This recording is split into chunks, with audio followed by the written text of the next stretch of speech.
mess. So we'll see what happens. Everything's just see how it goes right now. That's all I can plan for. A guest appearance by your new child? Perhaps, hopefully not. So we'll see. All right, here we go in 3, 2, 1. What's up, y'all? Welcome to the Sports Medicine Broadcast. Physiotherapists are similar but not identical to athletic trainers.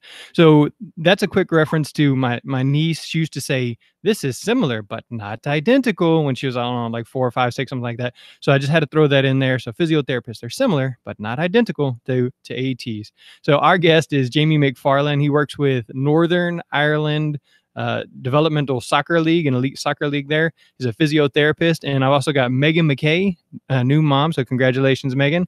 And she has worked with many different physiotherapists doing international rugby. So she's got a lot of great insight as to both, because she is an athletic trainer. She's worked internationally as an athletic trainer and worked with physiotherapists. So Jamie's going to tell us some of his story. Megan's going to tell us some of her experience. And we're going to talk about the differences, the ways that they work together, the ways that you can help an athlete transition from international to the United States, the healthcare wise. So this is sportsmedicinebroadcast.com/physiotherapist. Again, sportsmedicinebroadcast.com/physiotherapist. But without much further ado, Jamie, welcome to the show. And why don't you tell us a little bit of your story? Yeah, thank you very much. So I went to school. Obviously, our schooling program education is different here. I went to high school and we do certain subjects, and sort of got an interest within, medicine, and thought that I like sports as well. So I came to sort of physiotherapy through the sports route, which a lot of people do, although we don't just work in sports. After school, I went and done my associates, and then went on and done my bachelor's and then my master's, and was quite fortunate to have a colleague and friend on the master's who worked within the program that works with soccer, and they said they were looking for more physios, and I jumped at the chance to have Northern Ireland's soccer team on my resume. All right. You had mentioned that your dad was an EMT, and again, you said you were playing sports, and so here currently in Texas, I can get a bachelor's, and then I can take my courses and get licensed as an athletic trainer. And then anywhere else in the United States, you have to be BOC or Board of Certification certified. And that at this time, if I was going to start new, it would require a master's level degree. So I'd have to go through a master's level program. So talk to me a little bit more about what it takes to become a physiotherapist. So in the UK, for the most part, we work off a bachelor's. There are some pre-registration master's programs that you can go into, so like a grad school. But for the most part, it's a 3 to 4 year bachelor's program that usually you do around about 1,000 clinical hours to graduate with. And then once you graduate, you apply to join the CSP as the Chartered Society of Physiotherapy. And they're like our union body. They provide our insurance and whatnot. And then you also have to register through the Healthcare Professions Council. They keep a register of everyone of registered professions and allow ourselves to call ourselves physiotherapists. And you could take my name and my profession and go on and make sure that I am registered. And they basically take everything from the university. So if the name's on the register as a certain profession, you have passed effectively a registered program. All right, so you have a national registry, you have to meet the national standards and then continue your education. Yeah, as part of their standards and as part of the CSP standards, we have to continue in education. We have to have a portfolio of continual professional development, and every 2 years you could be picked for audit. All right, sounds really similar to an athletic trainer. So tell me, what does the job look like? What are you doing on a day-to-day basis with your Northern Ireland Developmental Soccer League? So at the minute, currently I've been sort of picking up on skills that I'm not using a lot in sports medicine. I've been contracted to a hospital department, emergency department, but my day at the minute is a little bit similar.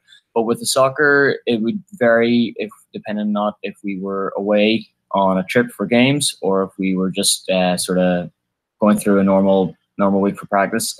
A normal week for practice would have only had about 6 to 7 hours of practice sessions in the evenings.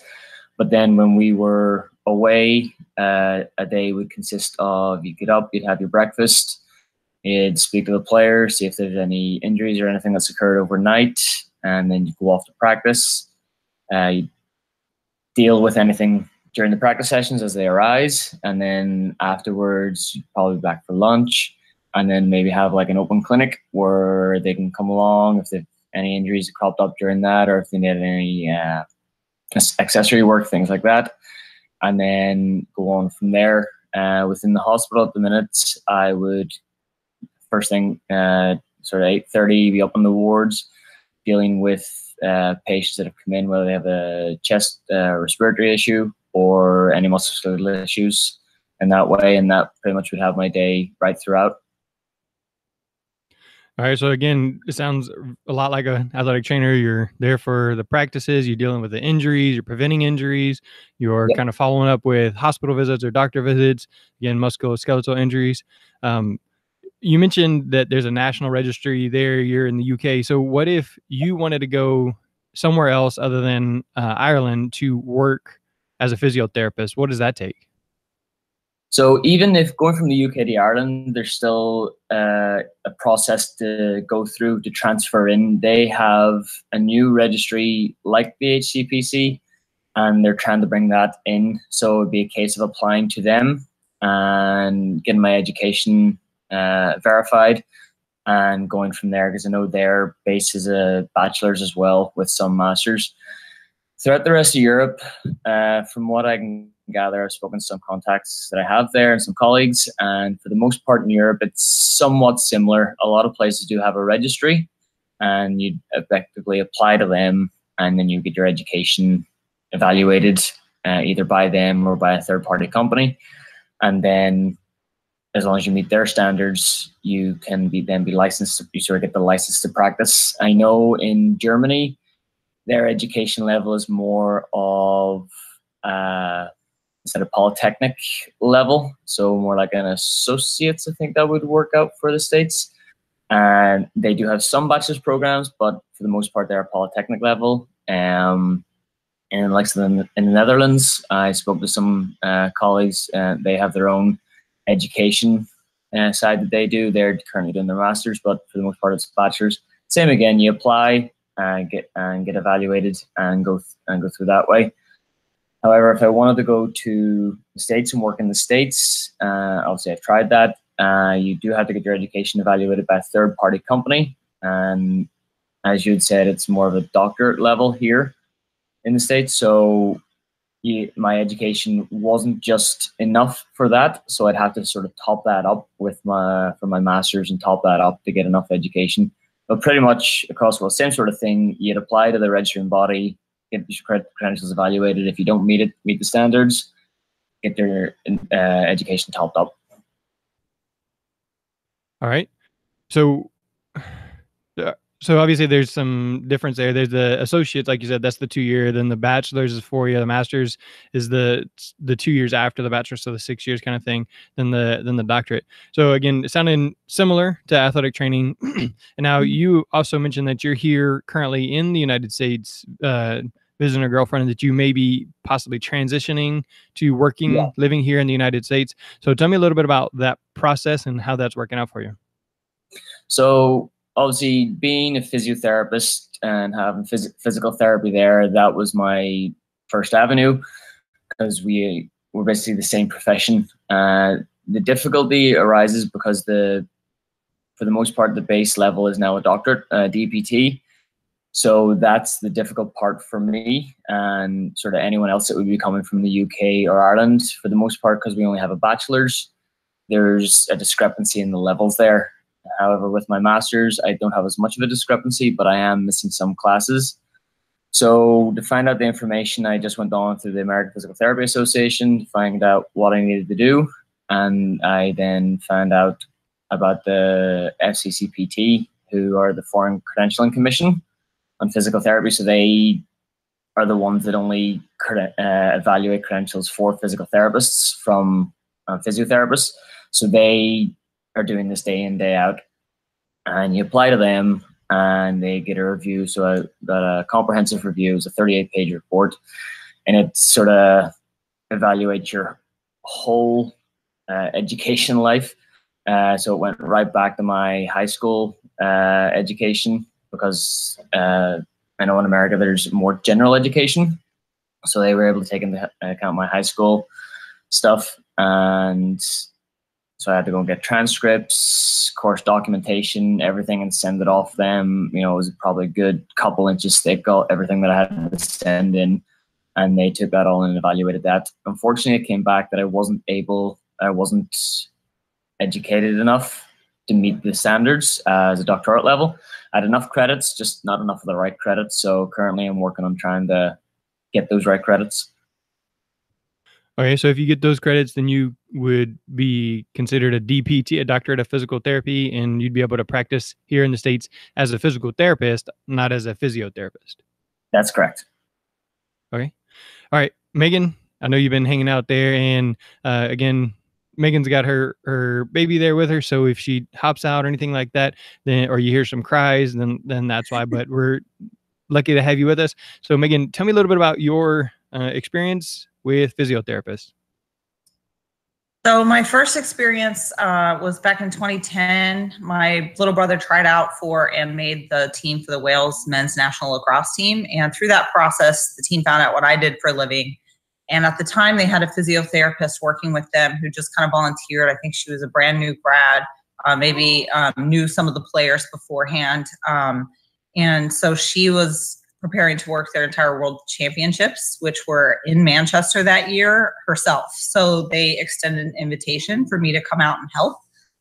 So I did. So I didn't know anything about physiotherapists. I didn't know the difference or anything. I just jumped at the opportunity to go work internationally and figured I'd figure it out later. So we got there and quickly learned there was a few differences. Some of it's personality, obviously, but mostly as an athletic trainer coming over to work a big tournament, I was expecting kind of a lot more regimen, a lot more acute care, that kind of thing. And she was still doing a lot of manual therapy, post-game, post-match, that kind of thing. And so for me, the biggest difference I found was the focus on manual therapy techniques. I know here in the States that's changing a lot within our profession. Athletic trainers are becoming much more aware of and educated in various manual therapy techniques. We always have been educated in them, but we haven't always necessarily used them, I feel. And so I think that tide is changing a little bit on our end. But it was definitely an interesting experience having to just kind of get dropped in from a plane, walk into a club room and meet everybody, and then get to work for 3 weeks. So it was definitely interesting.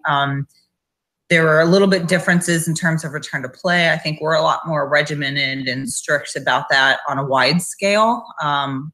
With the rest of my experience since then with physiotherapists, it varies greatly, particularly with what country the physiotherapist has experience in, and then also what their sport experience is. That to me is the biggest difference is, and I think Jamie will probably touch on this a little bit, much like athletic trainers can go into different work settings, physiotherapists can as well. And so not all have a lot of sports experience. And so that, I think, as an athletic trainer going and working with physiotherapists is one thing to find out about what their level of sport experience is.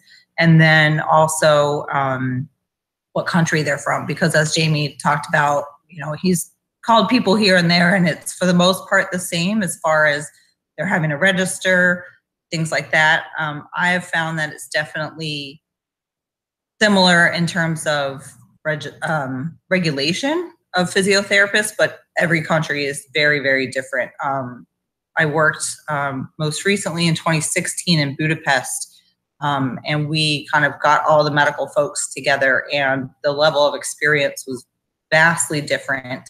The level of sport experience was vastly different. And so from that meeting, we decided to kind of create a little international lacrosse athletic trainers group. So if you happen to be out there working international lacrosse, look us up on Facebook. We have a closed group for that with some questions that you'd have to answer to get into the group. But it's been very interesting seeing the difference based on different countries, different parts of the world that physiotherapists work in. So that's my take on it, at least initially. Jamie, can you speak to that? There's some, Meghan was talking about the variant from country to country, and also maybe some of the differences that we provide. Athletic trainers tend to provide the more acute care where they're on the field, whereas physiotherapists may be more in the clinic, and then also some of the different settings. Can you just speak about that? Yeah. Well, yeah, I was just said the education levels does vary in the amount of clinical hours. Then alongside that would vary. For the most part, physiotherapists would tend to be found within a hospital or a clinical care setting. And that sort of can help and hinder the sports experience that Meghan was talking about. A lot of, I know here or at home in the UK, a lot of physiotherapists, once they graduate, they will they know people on a local sports team, and that's how they get their basic sports experience. They do a sports first aid course so they can do pitch side, and then they just go from there. They don't, there's no formal training as such. However, I went on and done my master's in sport and exercise medicine, so there are further in education out there. Some of the people that were teaching in my master's were consultant orthopedic surgeons. The local professional rugby team, Ulster Rugby, their medical director, he came in to speak to us, and so you're getting a bit more education on the sports. And I was fortunate enough to work on a mentorship program there for the university, where the Sports Institute physiotherapists were sort of guiding us and mentoring us. But yeah, for the most part, there's not much sports experience, and because the majority of physiotherapists will be found in a hospital setting. You said the 1,000 clinical hours, so that can be in just the hospital. It doesn't have to be on like with a team, with sports or anything like that? No, for the majority going through your clinical rotations, as we call them, you'll not get sports experience. We have to hit our core areas, sort of musculoskeletal outpatients, a respiratory care program or respiratory care rotation, and then a neuro rehab. We did 5-6 week placements, and we had to hit at least those 3 clinical areas. So the other 2 around that, we had an elective placement so potentially you could have organized yourself a sports placement, but there was no formal sports education as you're doing your undergraduate degree.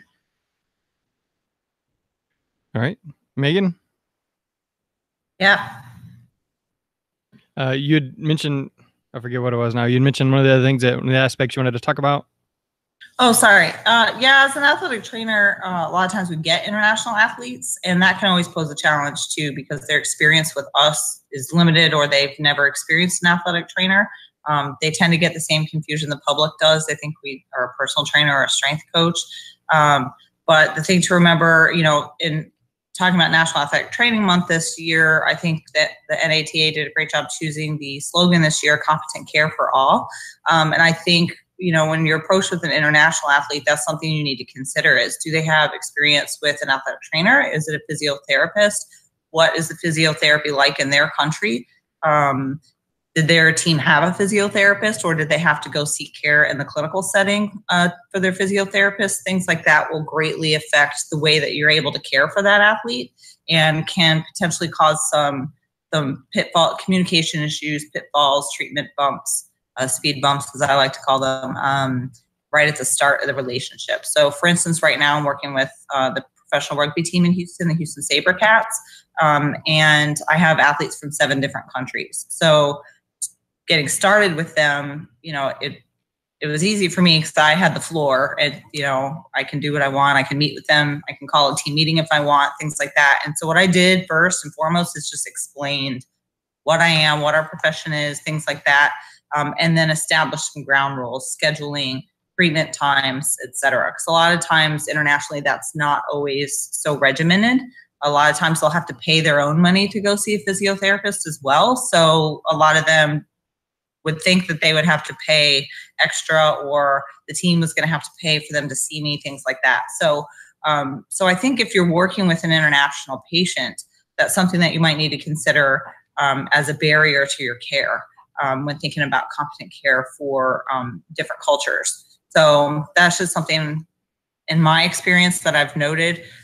Working with Wales, it was very much the case that they thought they were going to have to pay for treatment. It's very expensive over there to go see a physiotherapist as well. So a lot of times you'll get chronic injuries that have been unseen by a physiotherapist just because of, not being able to afford it or prioritizing that money to something else besides, a chronic hamstring that's kind of bothering you, that sort of thing. So I think that's something for athletic trainers to consider as well. What do you think on that, Jamie? Yeah, like I know here, obviously, or at home in the UK, we don't have the privatized healthcare. So, the wait can be, 6 weeks to a couple of months before you can go and see a physiotherapist through the healthcare. So a lot of people would have to go privately to get acute issues seen to. So, yeah, so that's, as Megan alluded to, that's where they're feeling they have to pay for it if they want to get it seen quickly. I've came across the same sort of things as well. A lot of people don't want to come see the physio because they think any number of things. They don't know enough of what we do, especially because I've worked with the youth. They just don't know what a physiotherapist is, and they feel if they report any injury, they'll not get selected or anything like that. But yeah, it can vary from what their knowledge of the profession is. Cropped up against the same sort of things I said. They just don't know enough of what we do and feel that they would have to pay for it or anything like that. But I know as our youth within the soccer program, they're getting used to us, and I've tried to sort of educate them on the benefits of a physiotherapist and what we can do for their rehabilitation or the rehabilitation and their injury prevention or injury reduction, and that they can take that forward with them, because a lot of them are sort of vying for contracts in professional Premier League clubs. So whenever they get across there, then in a more closed environment, that they know the benefit of what physiotherapy can do for them. And one of the things that Megan mentioned in the beginning is the concussions. Like over here, there's legislation that says, hey, if you suspect a concussion, the player does, the parent does, the coach does, then that kid has to be evaluated and go through the return to play protocol. At least here in Texas, that's the way it is. And then and they have to go through certain steps. So what does that look like there where you are as a physiotherapist? So obviously, we sort of go by the concussion consensus. I think the most recent one was in Berlin 2016 there, and they released their paper. And obviously I know Megan will know a lot about my sport is rugby. Played it for 12 years, absolutely love it. I'm going to try and pick it up again here in Portland. I was actually at a practice session last night for one of the local teams. And so because of that, the Irish Rugby Football Union and rugby's forward with concussion management here. And the IRFU obviously takes into account both Northern Ireland and the Republic of Ireland. They've pushed forward their graduated return to play protocol. Obviously, rugby now has a head injury assessment within the professional game, but there's a wider awareness of concussion, and the referees are having more of an onus on it at the lower levels. And within schools and clubs, they may not have a physiotherapist, so the referees are knowing more about it. Spectators, coaches are having more education on it. So there's a lot more education around concussions.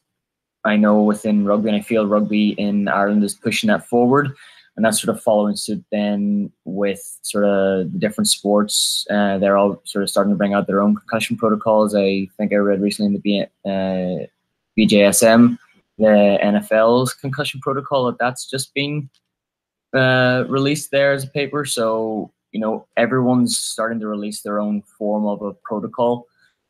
But it all sort of follows back from the concussion consensus statements, where you've got that graduated return to play, you've got to hit these levels. And I know the big thing for me working with youth is there's been a big onus to, like the RFU, of a return to learn before a return to play. And I think that's, key for a youth athlete, that return to learn if they can't concentrate, because it's just sport. They've got the rest of their life they've got to live. So that return to learn is key for them before any return to play. Okay, so one of the things that, like if I'm watching soccer and I see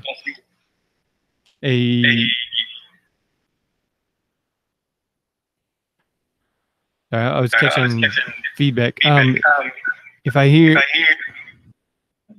is it feedbacking over there? I'm starting to hear it, yeah. Okay.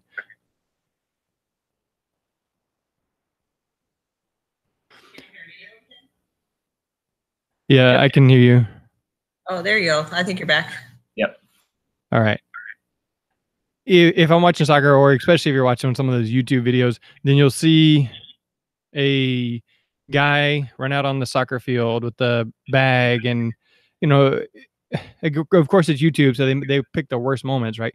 But is that a physiotherapist that runs out there on the field with the little black bag to spray the cold spray on the athlete that's cramping up?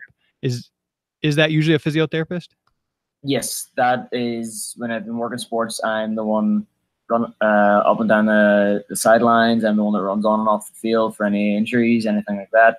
So yeah, for the most part in Europe, there will be a physiotherapist that is doing that. The more professional teams you get, they will obviously require, within the job descriptions, they'll want you to have had a certain level of experience with certain teams and also a certain level of education within sports medicine.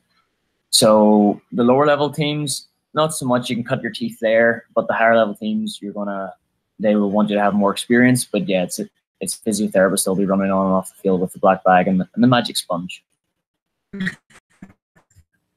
One of the things that you both kind of mentioned was that you said it may take 6 months to get in to see a doctor with the state provided healthcare, and then Megan said a lot of the athletes think that they're going to have to pay extra. Is that something that you have to deal with as well? I know you said since you're dealing with younger kids, but you're part of the program. So here at the high school, if any athlete comes to me, then I take care of them, right? There's no charge. If I send them to the doctor, then that they're dealing with an outside entity. But is that how that works with you? Sort of. Because the program is more of an international program, we kind of only borrow the players from their club or their team. So if they get injured playing for the international setup, obviously we look after them and deal with their treatment. If they get injured for their club and it's going to be a bit more of a longer term rehab, we will sort of send them back to their club medical staff and say to them, look, there you go. This is what we think the issue is. Speak to your club medical staff and we can follow up with them if we need to. However, if it's going to be a shorter term rehab, if say they rolled their ankle at the weekend and it's just a case of giving them basic stuff to get over that rolled ankle and they're not going to be out for too long, then we would take that on. But for the most part, if they come to us and they're injured playing for us, we'll look after them. If not, we'll sort of release them back to their club to get their rehabilitation. All right. You mentioned you need to take some extra classes to get the DPT to be the doctorate of physical therapy. What would it take, or did you even look into what would it take for you to be an athletic trainer here in the United States versus a physical therapist? I tried to look into it. Unfortunately, I couldn't find anything that was as comprehensive as what the report I got from the FCCPT. And that gave me a full paragraph of what I need to get. And I mean, I spoke to the BOC, and I know the National Athletic Training Association and the BOC have a joint agreement with Canada and Ireland that they're sort of each one from the country can join, can apply and do the exam and join. However, there's nothing within the UK, so I couldn't find anything that I think it would be a case of me speaking to the universities to see. I'd probably need to go back and do some education that way, go through speak to the university, try and get what I have mapped across, and then go from there. But there was nothing that I could find through the NATA or the BOC that would let you go, this is what you've got to do, give us your credentials and your education or your transcripts. We'll look at that and we'll give you an answer. Gotcha. So it's just not as clear cut as the PT. Do you feel that being a DPT or a physical therapist would more suit your career desires, or being an athletic trainer would more suit your career desires? From the more I've looked into it and researched, I feel I love my sports. I love being in a sport environment. I feel that actually an AT would actually be a good route for me, because I do love working in sports and things like that. And I know that for the most part in the US, correct me if I'm wrong, a PT will generally be clinic based and will not really be in effectively the changing room or the training room there. Won't be on the pitch. Pardon? They won't be on the pitch. Yeah, and that's the aspect I love of it, because when I'm working in the hospital, your environment can be the same day in, day out. If you're on the same ward, you've got the same four walls, you've got the same people. Obviously, that's not always a bad thing, because you do get to know them and get to know where everyone's strengths are. But within the sports field, it's a never-changing environment, and you're always, especially if you love the sport. I mean, on the mentorship program, I worked for the collegiate rugby team, and rugby being my sport, I was in my environment. I loved it. Because I played the game, I could read the game. And obviously, because I'm the one running on and off the field, I knew when and how to watch for the game and knew if play was going to be coming back my way. Again, having my own personal safety going on there, as we all do as sort of first responders. You don't become a casualty yourself. That's so tricky. I can read the game a little bit better. And then obviously, like soccer, having to get used to being called onto the field. But again, getting to learn about that, I feel as being an athletic trainer could potentially, that would be a better option for me. Yeah, I agree. Most physical therapists are in a clinic, and then most athletic trainers are associated with athletics. Now, obviously, at D1 colleges or at professional sports, most have an athletic trainer that is also a physical therapist, so they are dual credentialed. But that's usually only with big programs with big money. So it's not usually at the high school level that somebody would be employed as a physical therapist. So, Megan, other questions, thoughts for? Go ahead. Well, I think it's good to go off what Jamie was talking about back when he was talking about the concussion protocols with rugby, and then you talking about soccer as well. I think it also varies by sport on the international level as well. So, for instance, with rugby, World Rugby is well-established organization. They have a very clear-cut health and safety guidelines set up. They have requirements that their players get concussion education in order to play, even at the youth level. And they're putting together a lot of data with their HIAs, et cetera, or head injury assessments, which are only done at the elite world level matches. So I think that's a good point that Jamie brings up, is that rugby is very organized as far as that goes. However, lacrosse, for instance, I'll speak about lacrosse because I have experience with that. As I was saying, in Budapest, we kind of all got together as a medical group, but there was no medical meeting planned ahead of the tournament. They didn't outline where the EMS was going to be.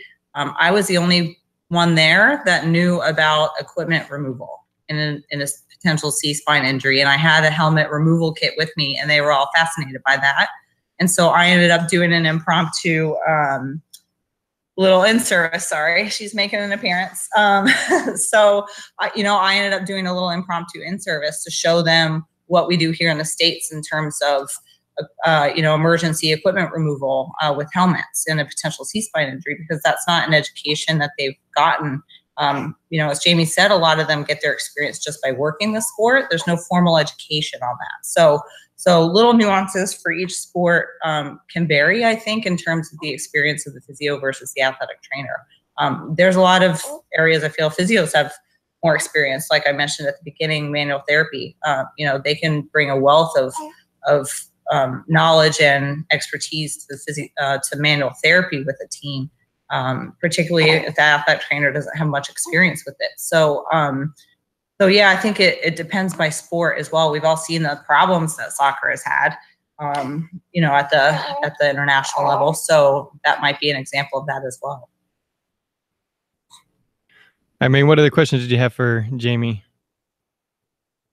For Jamie, I think one thing to touch on also was him coming to work here as an athletic trainer. One of the reasons the UK doesn't have clear-cut guidelines, and something the International Committee is looking into and the NATA looks into, is how those undergraduate degrees, master's degrees line up. So as he was saying, he, as a physiotherapist over the UK, they don't get any formal sport-specific clinical rotations.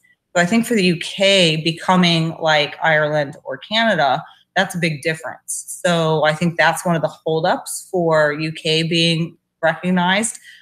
There's also two different types of programs you can go through in the UK. One is a sports rehab-based program, and the other one is not. And so the sports rehab-based program tends to be more aligned with athletic training as far as clinical competencies rather than the regular physiotherapy one. I can't remember what it's called. So for the UK, for instance, that's one of the holdups and why NATA doesn't just have a bullet point outline for him to figure out how to come over and convert, because the education is very different and ours is so specific. I know, I think in Spain, we're looking at getting a university program there accredited.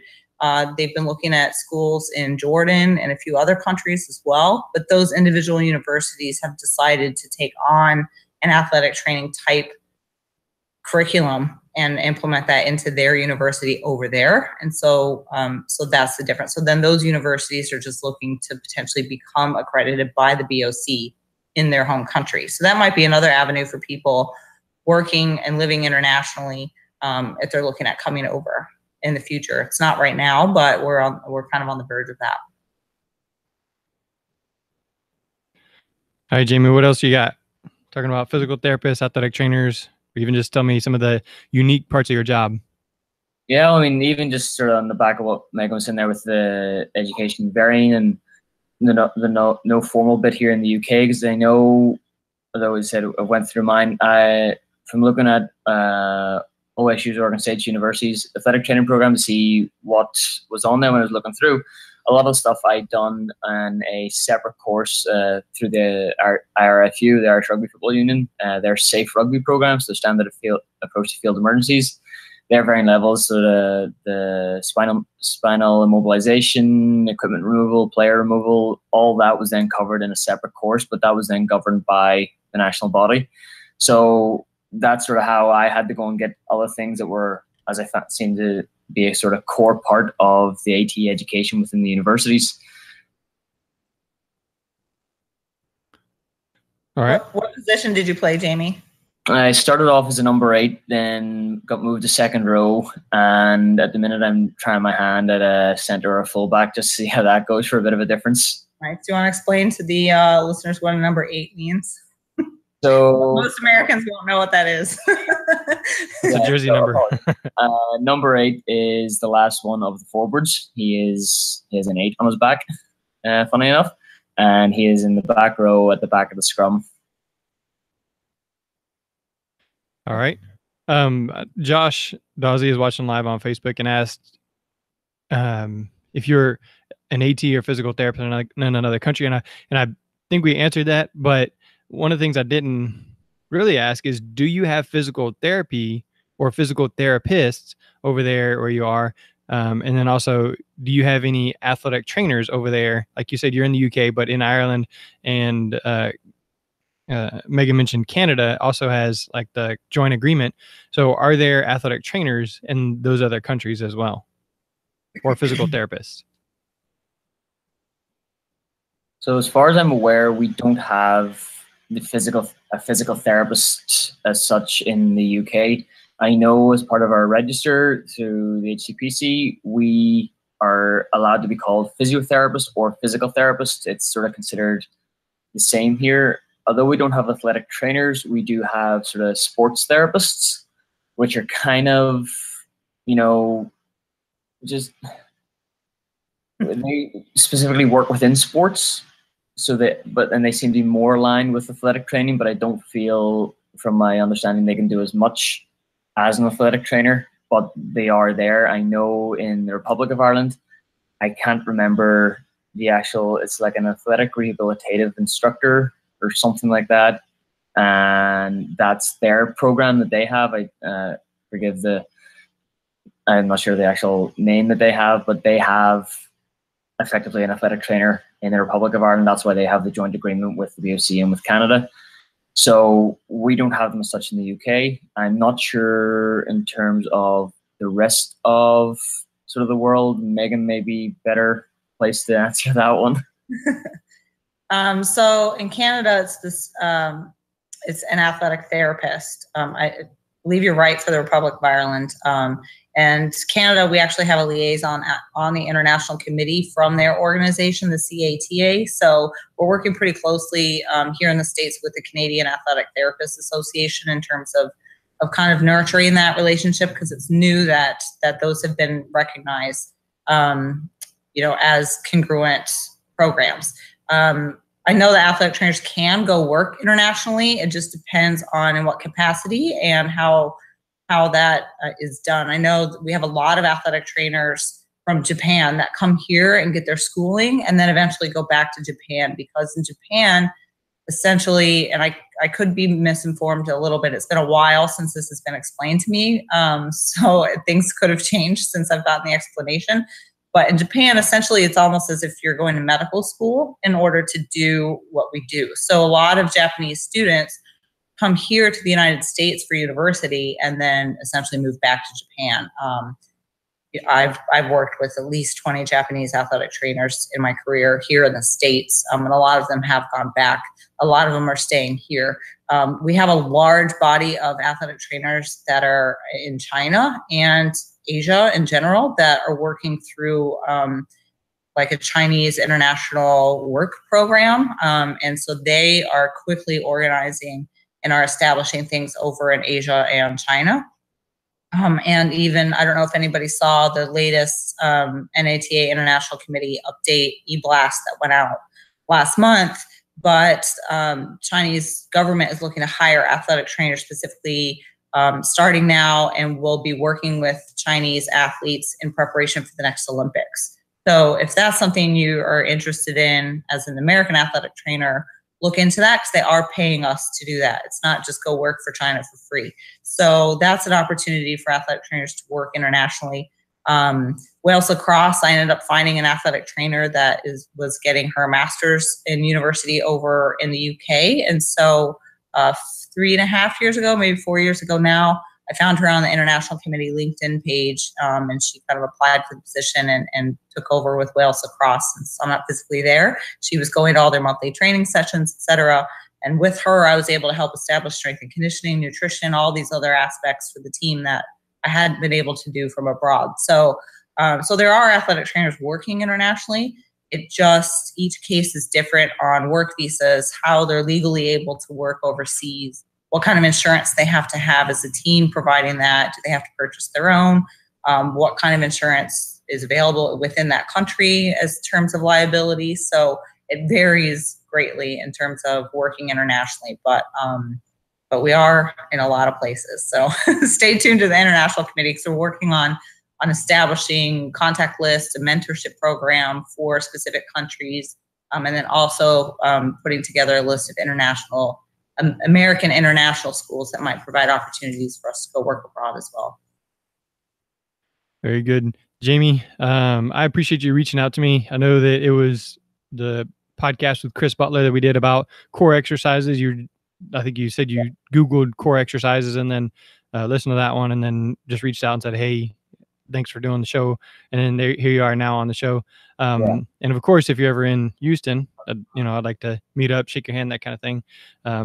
So what can we as athletic trainers do to help your athletes as they come over here better transition, and also to build the bridge between athletic training and physiotherapists?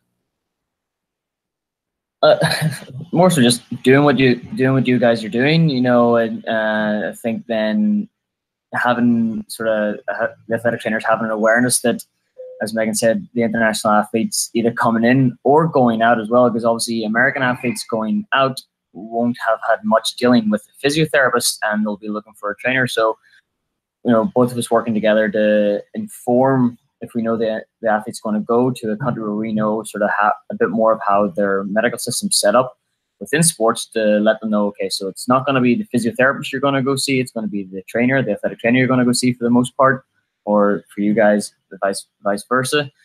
But yeah, just educating them on, I find the biggest thing with the youth athletes is just education, getting them used to sort of the routine, how things work, what I can do, what I can't do. And that going forward just gives them awareness of, okay, every medical person they meet is going to have their own scope of practice. They can do certain things, they can't do certain things. Are they the best person to speak to? So that's, okay, the physio, he can deal with my muscle. I've rolled my ankle, the physio can deal with that. Am I having more medical issues? Do I need to go see the doctor? Just educating them on who would be the right person to go see for their various ailments. All right. So again, continuing to use the words medical professional. So if I say, hey, I know you're going over there, you're going to work with the Northern Ireland soccer team. So Jamie is a medical professional. He's the guy you want to talk to. They do a very similar job. So just having that conversation, speaking well of other medical professionals, and just saying, but what they do is slightly different. So if you don't know what they do, you can ask him and he can better tell you, and just creating the initial conversation. If I know that an athlete is going, then just kind of preparing them for, there are some differences, but there are medical professionals there to take care of you. Yeah, because then they know, once they land, they know they're going to be taken care of. It's not sort of they have to sit for a little bit, and have this acute injury turn into something chronic because they just don't know who they need to go and see. Very good. Megan, final thoughts? No, I just would second all of that. I think it's just about teaching the patient to advocate for themselves. If they don't understand that, they need to ask those questions. And I think it's great too that if you encounter a physiotherapist as an athletic trainer or vice versa, that you don't just assume they can't do this, or they can't do that, or they don't have the experience with this, or don't have the experience with that. I think, here in the States with the PPAT rift, I'll say, sometimes I think physiotherapists get a bad rap on initial meeting, but some have nothing but great sports experience. They're an asset. They can teach us things that we maybe not be experts at, and vice versa. So I think it's just a matter of sparking that conversation, finding out what the background is, what the experience is, and working together as medical professionals for a common goal of competent care for your patients. Very well put. Jamie, final thoughts?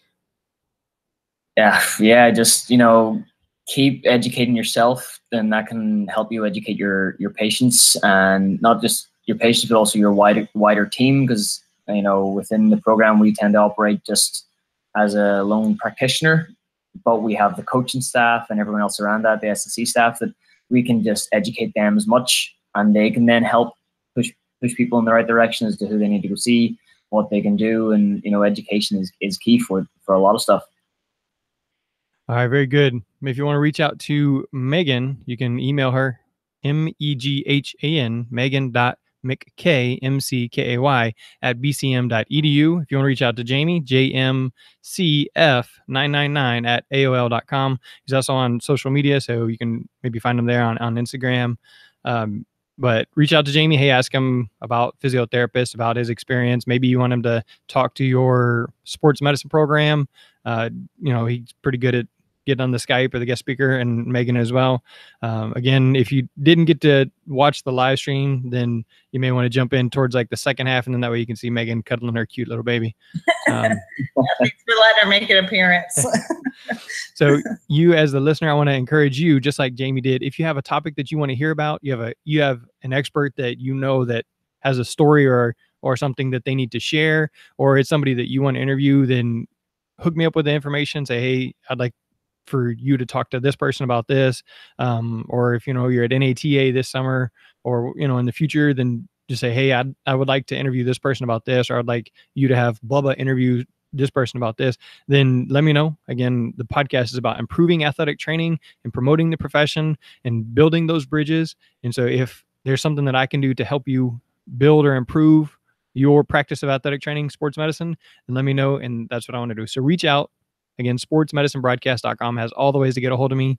This episode is sportsmedicinebroadcast.com/physiotherapist. We got Meghan McKay and Jamie McFarlan. So I appreciate you guys. And that is a wrap. Thanks. Thanks for having us. Bye. Thanks. All right. I will see you guys. All right. Thanks. Thanks for letting her make an appearance. I'm glad she stayed quiet. She's adorable. I was nervous. Yeah, I'm sure. Yeah, rugby is nobody knows about rugby here in the States, Jamie, but and you said with the Sabercats for the yeah, so I'm with the Houston Sabercats. I don't know if you've heard there's a new professional league here in the States. I'm keeping an eye on the wider thing. Justin Fitzpatrick, is he coach of the Sabercats? Yeah, he is. You know Justin. I'm sure you know Justin. Everybody knows Justin. So I only actually recently learned. I only learned yesterday that Justin was the head coach. He just happened to be on the Instagram feed because some of the U of O guys were down. And just on their Instagram feed, went on to the Sabercats and just looked back through the feed, and there was Justin. Yep. Justin knows everybody. So I think we had a couple guys up from your neck of the woods on the team. So yeah, there was the guys that fly half. I'm trying to think who all is over there. So we've got Jamie Devers from over there, Justin Allen's from up there. I can't remember. And then up from the Pacific Northwest, we've got Sam Windsor. And then Matthew Truville. They're both from the Seattle team that he came down with. So yeah, it's crazy. Seattle has a team. So Seattle Seawolves. Oh, the Seawolves, yeah, because I know Justin was with the Seattle Saracens. Yeah, they still have a club, but the Seattle Seawolves is the professional team. So yeah, there's 7 teams this season. New York has already been added for next season, and I think they're looking at potentially getting a team from Vancouver and potentially Ontario as well. It's very exciting what's happening, and I know there was pro rugby they tried and that folded 18 months later, and they're trying to sort of push the European way of doing sports on America, and that didn't work. So hopefully the fact that MLS came through there and showed the way, hopefully MLR can do something similar, because I mean, America as a national side are growing. I mean, their 7th side, phenomenal. And 7th is amazing. Yeah. I mean, and then even our team, we've got Osea Kolanasau from Fiji. He was the captain of their gold medal 7th team. He's on our team. We have some very high quality rugby players that are playing in a league. So yeah, it's exciting. And so far, I think the organization is being run pretty well it's a brand new league. So obviously there's some growing pains, but yeah, it's been really cool to be a part of it. I have a Welsh grandparent, so I grew up watching rugby, obviously Wales rugby. I do have a DAF hat in my house, so but yeah, most Americans don't know it. So I think that's definitely something, bringing it back to the broadcast with athletic training, that's very different, is how we practice the sport. You mentioned soccer, you have to wait to run on the field, and rugby, you don't, and you have to know the sport to be able to not get in the way or get injured yourself. And so, I think that would be another interesting topic potentially, is how to work in various sports and how the nuances are different for us as medical professionals working pitch side care. I think would be interesting too, because those two in particular are like opposite. Soccer player goes down, looks like their ankle's dislocated. Referee lollygags to walk over to card the guy, and then lollygags to walk over to check on the guy, and then he'll wait a minute to decide to call you on. In rugby, you don't wait for anything. You just go. While you're waiting, you've got the coaches in your ear saying they're injured. Go see them. Go see them. Like, I can only run so fast, coach. But oh, that's crazy. Justin. Well, I'll have to tell him you said hi. So yeah, definitely. And obviously, I've got them on Instagram, following them on Instagram. I'm really excited to see how MLR does, and hopefully, it lasts longer than the pro rugby. And it's just a very exciting time for rugby in the US. Yeah, I think so, for sure. So yeah, I'll have to get down for a Houston Sabercats match. I will endeavor to try my best. It's a bit of a trek from Portland or from Ireland, but it's a trek, but we'll see what we can do. Yeah, Jeremy, we'll have to get you up to one of the matches. That sounds good. Sounds like fun. Yep, awesome. Well, thanks for having us. I'm sure you have other things to do and students waiting for you, so we'll let you get on. I appreciate it, y'all. Yes. All right, thanks for having us. Bye-bye. Take care. Bye.